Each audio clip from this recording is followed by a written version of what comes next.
ভাইয়া কতক্ষণ লাগবে? চট করে দিয়ে দেবেন। আমি চট করে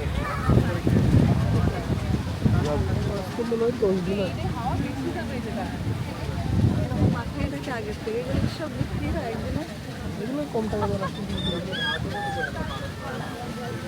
কোরাল মাছ দিব।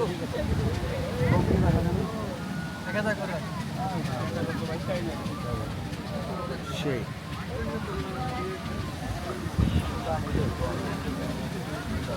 এই মাছগুলোর দাম কেমন হওয়া উচিত? এই মাছগুলোর দাম কেমন হওয়া উচিত?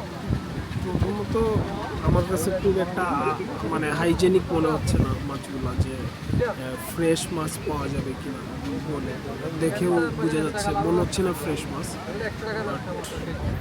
বেসিক্যালি এমনিতে কোরাল 800 থেকে 900 গুড প্রাইস। তো এরপরে আপনি ডিপেন্ড অ্যাকচুয়ালি আপনি বার্গেনিংয়ের উপর, যে আপনি কতটুকু বার্গেনিং করতে পারতেছেন। অনেকে আবার 700-800 মধ্যে পাওয়া যায়। দেখা যাক আজকে আমরা কোনটা চুজ করি।